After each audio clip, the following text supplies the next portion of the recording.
My name is David G, and I'm a part-time book designer.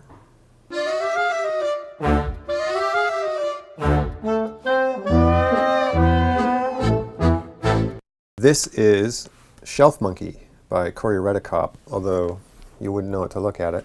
I was at sort of an experimental stage in my book design career, you could say, and I thought, well, no one really knows who Redekop is. Is his name going to sell the cover?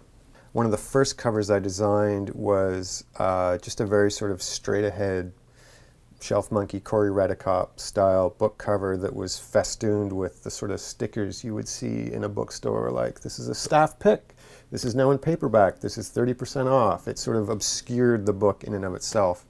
I was trying to take the idea of book marketing and layer that on top of the book itself. It didn't really work. It was a little bit messy in the end. So I tried another iteration of the cover in which I just obscured again the title and Corey's name by burying that information in a sea of sort of blurbs. And inside that you can see the title and the author's name. And again, it was maybe, you know, a little bit too over the top. This is actually the book that started it all. This was my very first book cover. I had never designed a book cover in my life when I designed this one. I look at it now and I would change probably 100 things, but I prefer to leave it untouched. It works, I'll put it that way.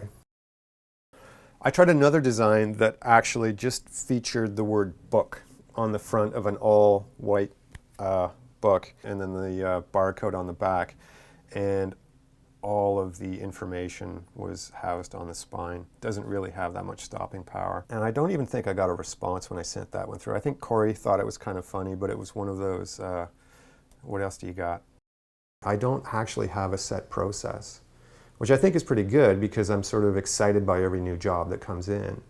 I'm also terrified every time a new job comes in because I don't have this sort of process that I can rely upon. I can't just sort of sit down at my desk and go, okay, well now I'm going to do this and I'm going to do that, and a book cover will come out the other end. It never happens that way. There was another version I tried that had a skull made out of typographic elements. I don't exactly know why. I was sort of reaching at this point. And then I went back to the heart of the book, the fact that there's this sort of ritualistic burning of these sort of unworthy books that takes place. And I started just thinking about, you know, could I use something like a flammable symbol, you know, on the cover in and of itself? And I tried at one point to have Corey's name and the book title within the flammable symbol. And I was really trying to kind of figure out a way to incorporate those onto this cover. And in doing so, I kind of realized that it looked better just with the big flammable symbol on it. It said everything I thought it needed to say. And when I sent it through to ECW, they loved it. Everybody loved it. Corey loved it. You know, it was really kind of jarring to see this face out in the bookstores as well. It did have that sort of stopping power because it contained no information apart from a warning on the cover. Yeah, Corey was thrilled with it to the point that he actually had this tattooed on his arm.